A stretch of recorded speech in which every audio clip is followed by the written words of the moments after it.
श्री राधे कृष्ण। ओम नमो भगवते वासुदेवाय नमः। कथा 10। विष्णु अंश वाराह भगवान की कथा। इस कथा को प्रारंभ करने से पहले दो पात्रों के बारे में जानते हैं। दिति ऋषि कश्यप की पत्नी है और दूसरे ऋषि कश्यप ब्रह्मा जी के पौत्र अर्थात पोते हैं। कथा प्रारंभ करते हैं। दिति अपने पति ऋषि कश्यप के पास शाम के समय संतान की कामना से जाती है। तब ऋषि कश्यप कहते हैं कि ये समय सही नहीं है इस कार्य के लिए, ये पूजा का समय है। किंतु जब दिति अपनी जिद पर अड़ी रहती है तो ऋषि बिना इच्छा के ही उनकी मनोकामना पूर्ण करते हैं। ऋषि स्नान कर फिर से अपनी तपस्या में लग जाते हैं। दिति सोचती है, लगता है ऋषि उनसे नाराज हो गए हैं, तो उनके पास जाकर कहती है, हे स्वामी, आप नाराज ना हो। मैंने जो किया वो हम दोनों की खुशी के लिए किया है। आपसे जो संतान होगी वो आप जैसी तेजस्वी होगी। कश्यप ऋषि कहते हैं, नहीं, गलत समय पर किया गया कार्य गलत परिणाम ही देता है।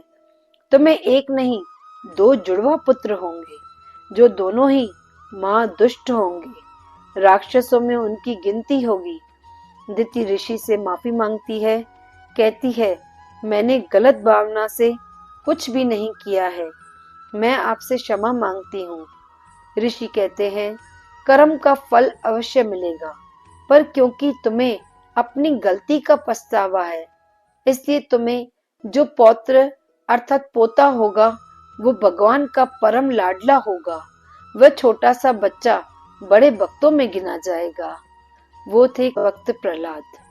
दिति को 2 बच्चे हुए, एक का नाम था हिरणाक्ष और दूसरे का नाम था हिरण्यकश्यपु। एक दिन हिरणाक्ष समुद्र की विशालता देखते हुए उसे युद्ध के लिए ललकारते हैं।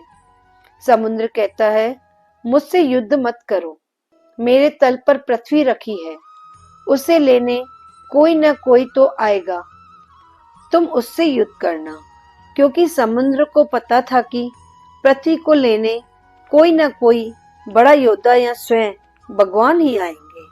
वहीं दूसरी तरफ ब्रह्मा जी संसार की रचना का कार्य कर रहे थे।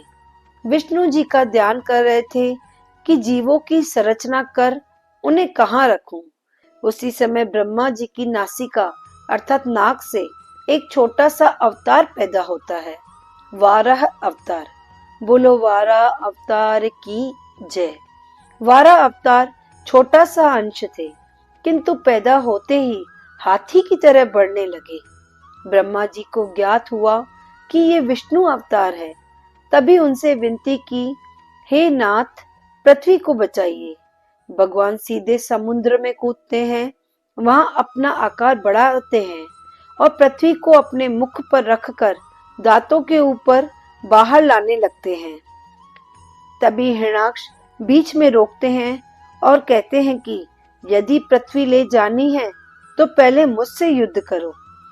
तभी युद्ध होता है। बहुत भयानक आवाजें होती हैं, पर जब भगवान युद्ध करते हैं तो जीत सदैव भगवान की ही होती है। भगवान जीत जाते हैं और पृथ्वी ऊपर ले आते हैं। बोलो श्री विष्णु अंश वाराह भगवान की जय। श्री राधे कृष्ण। ओम नमो भगवते वासुदेवाय नमः।